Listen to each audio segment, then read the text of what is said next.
So I do work with children as well, so it is about youth, but it's predominantly about breaking negative generational cycles.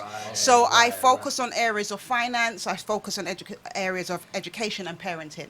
So I've gone into finance first, because I believe that finance is the kind of it's the core to all the different ills that happen in our community. Without and economics society. down pat, then how are we going to move forward with the other stuff? And especially within the black community as well, a lot of us have not been taught anything about finances. That is very true. So when you're not taught something, you just you may just go carrying on how you've seen things happen. A lot of people mismanage their money. A lot of people are living payday to payday. And I just want to show that there is another way. I got a saying that says living payday to payday is not living, it's actually surviving. And it's about getting out of that survival mode so you can kind of thrive and start.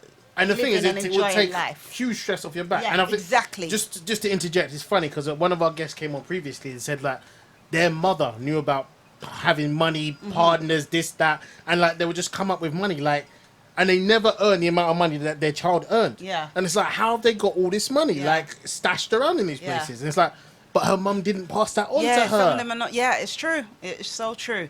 So sometimes you've got the older generation that did have their ways and means, but it's not.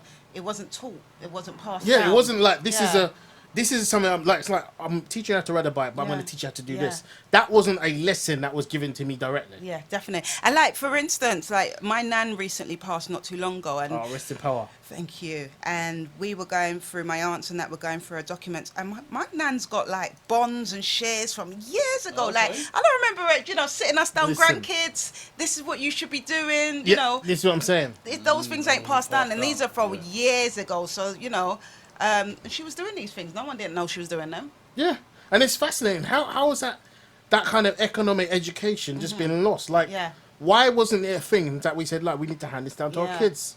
Because don't get me wrong, things in terms of like culture, there's a lot of cultural things that we'll do now that got handed down, and maybe that was because it was more visual, more tangible. But why?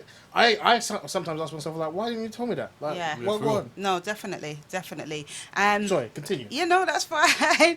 And so that's why I do what I do. I run seminars. I have online programs. I do one-to-one coaching, and it's about. I predominantly work with women, but I do men seminars that are open to men and female. And I have done all men seminars, but it's predominantly about.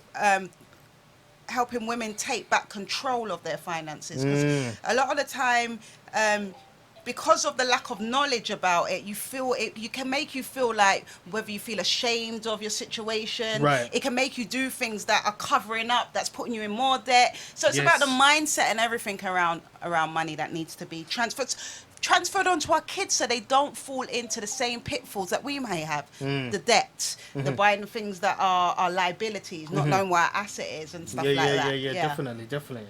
And I think it's interesting you say that, because like what you said about like teaching for women, because I think obviously the entire generation needs it, but living in a patriarchal society, there's also that kind of socialization that I need to be taken care of. Yeah. Do you know what I mean? And even some guys are thinking like that, they need to be taken care of. You know what I mean? But I like the fact that there's like empowerment for it.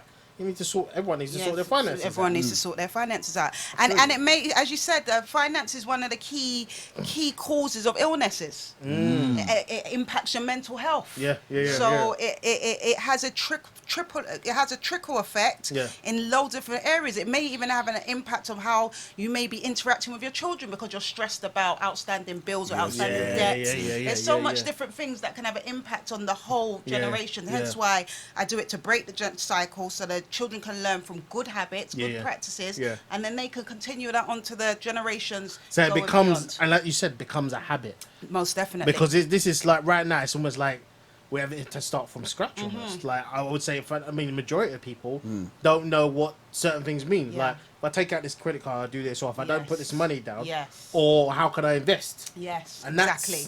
That is not taught in school. And that's exactly what I do as well. But I start from the base of you need to manage what you've got first. Once you've got it in management side, then we can go on to the next level of investing. Where to put your money. But we need to handle the day-to-day first. So how did you... So this is your calling. I can see this is your calling.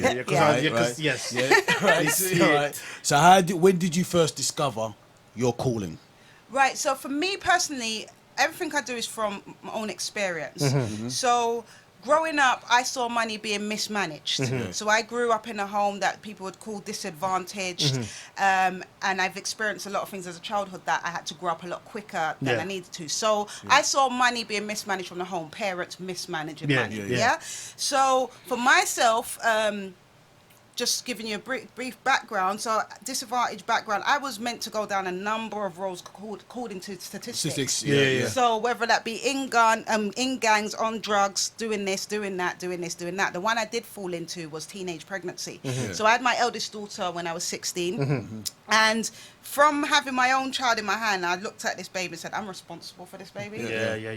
And anything I've been through, this child's not going to experience. So it's from there I started to say, I don't know, my environment does not dictate my future, and I'm going to make sure that I climb up here even though I don't know anyone around. Who's up there? So I've always managed money in the right way, whether it was before I was working and I was on benefits, whether it was I've been partnering since I was 16. Do you know what I mean? So I've been managing money very well for quite a long time. And then it just got to the point where I've done things, been the first to do certain things in my family, like buy property or have a job over a certain threshold of income and stuff.